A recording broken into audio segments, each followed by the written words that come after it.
दोस्तों, हमारे साथ ऐसा कितनी बार होता है कि हम अपनी किस्मत को कोसते हैं।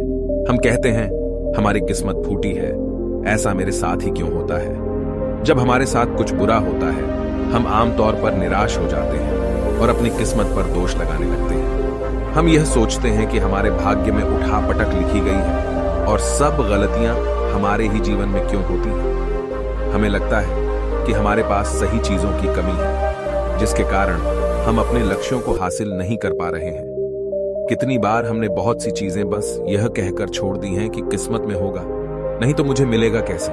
हम तो अपने आप को यह तक तसल्ली दिला देते हैं कि इसमें मेरा दोष था ही नहीं, मैं और करता भी तो क्या। ऐसे विचार आपके मन में भी आते हैं तो यह कहानी आपके लिए है। एक दिन एक व्यक्ति महात्मा बुद्ध के पास आया। उसने महात्मा बुद्ध से कहा कि मैं अपनी किस्मत ठीक करवाने आया हूं। मैं बहुत दुखी रहता हूं, मैं जो भी करता हूं वह खराब हो जाता है। मेरी किस्मत मेरा साथ नहीं देती। मैंने सुना है कि आप सभी के समस्याओं का समाधान करते हैं। क्या आप मेरी भी फूटी किस्मत को सुधार सकते हो? महात्मा बुद्ध जी ने कुछ पल उसकी आंखों में देखा और उससे पूछा, यह फूटी किस्मत तुम्हें कहां दिखी? तुम्हें ऐसा क्यों लगता है कि तुम्हारी किस्मत फूटी हुई है? उस आदमी ने कहा, मैं जो भी करता हूं तो वह हो नहीं पाता, तो मेरी किस्मत फूटी ही हुई है। किसी वक्त मेरे पास सब कुछ था, धन, सुख, आनंद। फिर मेरे माता पिता गुजर गए। जैसे जैसे करके मैंने अपनी खुद की परवरिश की। मैंने जिससे सच्चे मन से प्रेम किया, उस प्रेमिका ने किसी और से विवाह कर लिया। मैंने एक छोटा सा व्यापार शुरू किया, तो जिस मित्र के साथ मैंने वह व्यापार शुरू किया वह मेरा व्यापार ही हड़प बैठा। मुझे किसी ने बताया कि आप सारी समस्याओं का हल निकाल देते हो, क्या आप मेरी भी किस्मत ठीक कर सकते हो?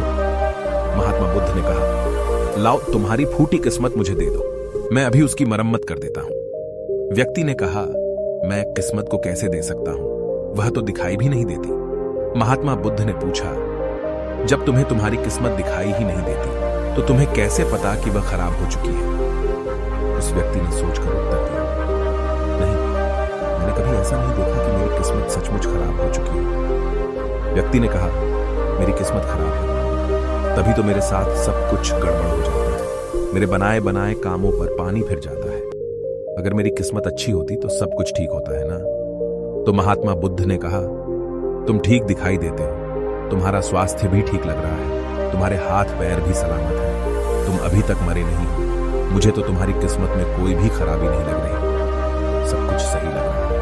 अगर किस्मत खराब होती तो तुम बीमार होती, तुम्हारा अंग भंग हो जाता या तुम मृत्यु को प्राप्त हो जाता। लेकिन ऐसा तो कुछ भी नहीं है, फिर तुम क्यों कह रहे हो कि तुम्हारी किस्मत फूटी हुई है? व्यक्ति ने कहा, आप समझ नहीं रहे हैं, मेरे ऊपर बहुत कर्ज है।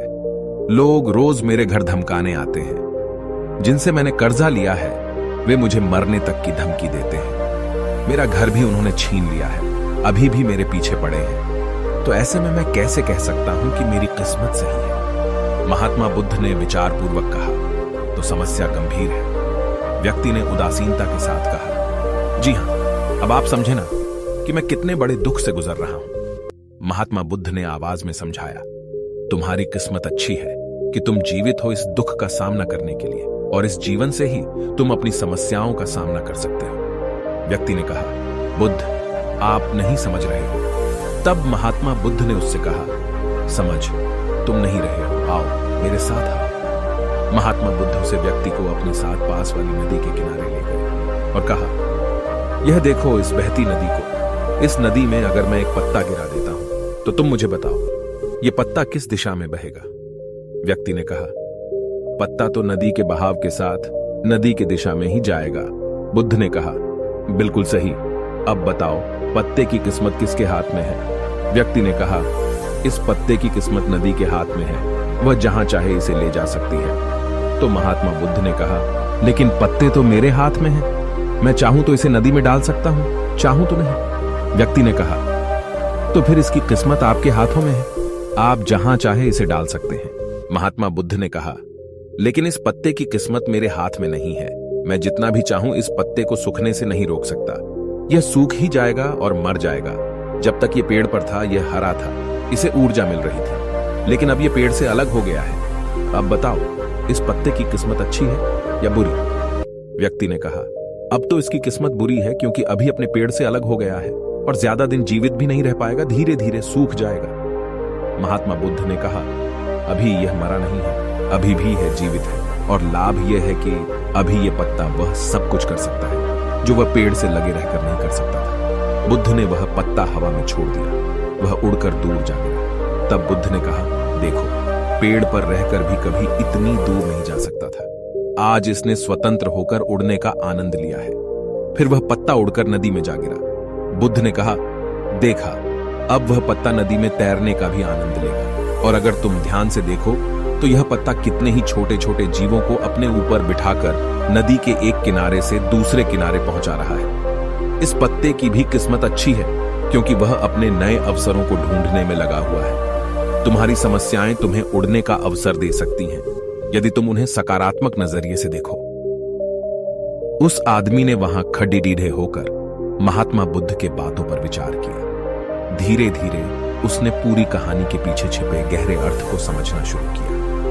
वह महात्मा बुद्ध की ओर देखते हुए बोला, आप सही कह रहे हैं महात्मा, मैंने अपने भाग्य पर ध्यान देने में अपनी दृष्टिकोण को सीमित कर दिया था। मैं इतना प्रयास कर रहा था कि समस्याओं और मुश्किलों पर ही फोकस करता रहता, जिसके कारण मैं उनमें मौजूद अवसरों को देखने में असमर्थ था। मुझे अब समझ आ गया है कि मेरी फूटी किस्मत बस एक डर और निराशा से उत्पन्न एक धारणा थी। यह कहानी हमें यह सिखाती है कि हमारी किस्मत हमारे हाथ में होती है, हम खुद अपने जीवन की दिशा निर्धारित करते हैं। हमारी समस्याओं का हल भी हमें ही निकालना होता है। चुनौतियों को एक अवसर के रूप में देखकर हम आगे बढ़ सकते हैं और अपनी किस्मत को सुधार सकते हैं। दोस्तों, ऐसी कहानियां हमें जीवन जीने का तरीका सिखाती हैं। अगर आपको यह कहानी पसंद आई और आप हमारे चैनल पर और बेहतरीन कहानियां देखना चाहते हैं तो सब्सक्राइब जरूर करें।